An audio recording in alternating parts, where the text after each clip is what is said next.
The next topic we are going to talk about is orbital diagrams. So, like Bohr models and the Lewis dot structures, they really just show where electrons are, but orbital diagrams are more specific. So, while Bohr models showed what energy level they were on, what energy level electrons were on, orbital diagrams show what part of the energy level the electrons are on. And so, orbital diagrams have a few different parts. So these numbers, the 1, 2, 3, those are our energy levels. And those are the same as our row numbers on our periodic table. Then you have your sublevel.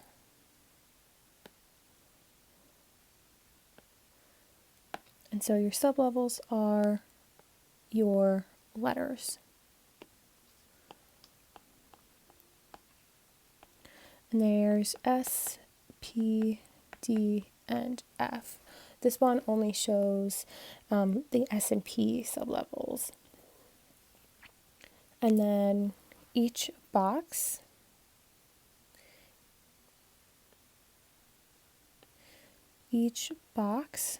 that is a orbital. And in each orbital, you can have 2 electrons. So when we are filling orbital diagrams, there are 3 rules we must follow. The first one is that you have to start from the lowest energy level and go up. And that is exactly what you think it means. We have to start at the lowest number and then work our way up.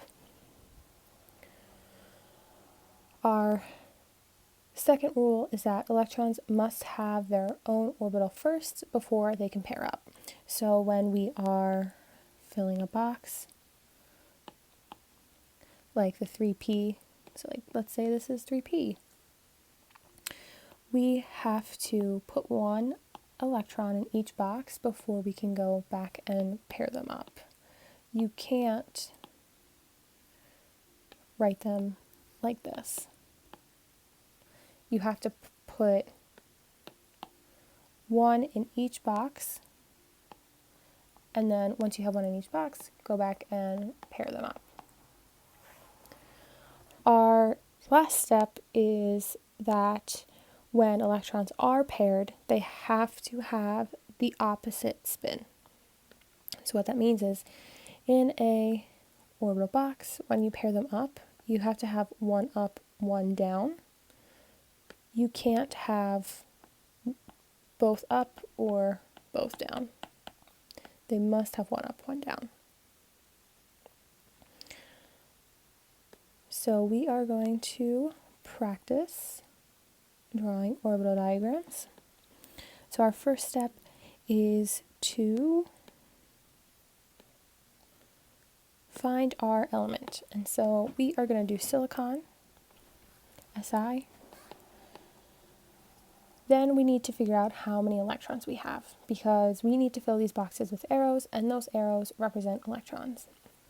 So like I said before, our electrons are going to be our atomic number. And for silicon, our atomic number is 14. So we're going to have 14 electrons. So we need to make sure we have 14 electrons in these boxes.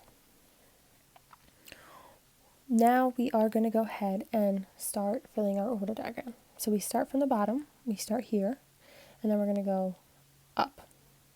So we're going to put our 1s, the s orbitals can only hold 2 electrons, so you can just go ahead and put the first 2 right in there.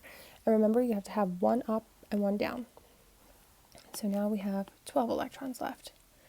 So we're going to go ahead to our 2s, and we can go put 1 up and 1 down. So now we have 10 left. Our p sublevel can hold 6 electrons total, so each box can hold 2. And so we're going to fill up 6 electrons in this sublevel. And so when we fill them, remember we have to put 1 in each box, all pointing the same direction before we go back and pair them up. And when we pair them up, the other electron in the box with it has to be pointed down. So now we have 4 electrons left. So we're going to go ahead to our next level, which is 3s. 1 up, 1 down. So now we only have 2 electrons left, and so we are going to put them in our 3p level, put 1 in our first orbital, and then again, you have to put the next electron in its own orbital because they have to have their own orbital before pairing up.